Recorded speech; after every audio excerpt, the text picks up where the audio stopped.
Denmark-based toy giant Lego says it wants to stop using fossil fuels and use only renewable energy by 2020. To achieve that goal, the world's largest toy maker made an investment in an offshore wind farm.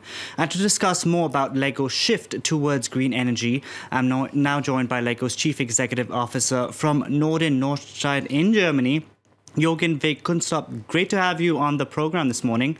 I want to start by asking you, what percentage of the energy that Lego currently consumes in the manufacturing process comes from renewable sources?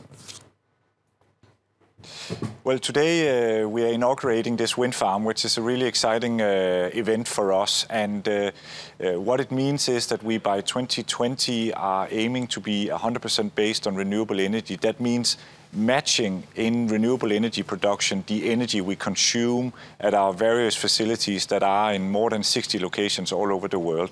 So this wind farm is a very important step in that direction, but not everything we need to do to get to that place.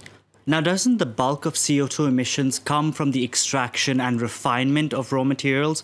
So will you be asking your suppliers, for instance, to switch to 100% green energy as well?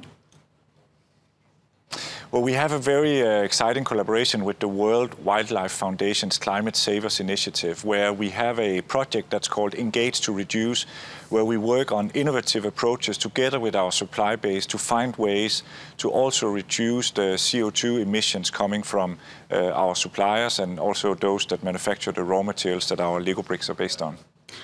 Now, we know that Lego is made of plastic, and you say you want to make Lego from sustainable materials in 15 years' time.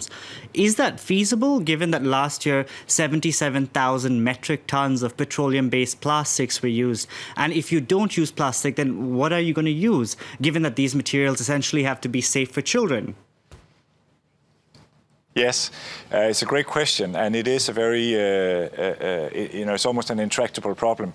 But you know, for us, it will remain a plastic in the future. That's essential to get the special Lego feel that the things really stick together as if they were glued. So what we are looking for is a way of making plastic bricks that have the same unique quality and safety as the existing Lego bricks, but is based on a more sustainable material base. And there is research in companies and research institutions that are pointing in this direction.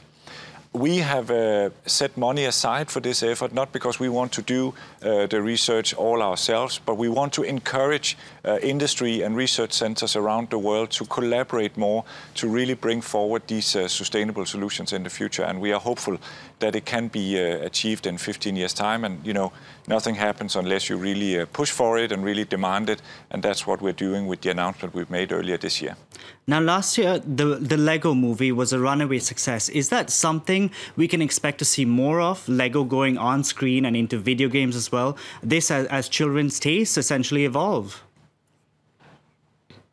Yes, what's very important to say is that we are fantastically excited about the video games and the movies, but they are produced by partners of the Lego Group. So we have an involvement in the development of the product, and we certainly are part of the licensing arrangement. However, we stick to making the Lego bricks and these fantastic play materials, but we don't make movies, we don't make the video games. We are partnering with other companies, and of course, this is going to continue in the future, and already new movies have been announced to appear later in 2017. Jørgen Vig Knudstorp, thank you very much for speaking to us this morning here on France 24.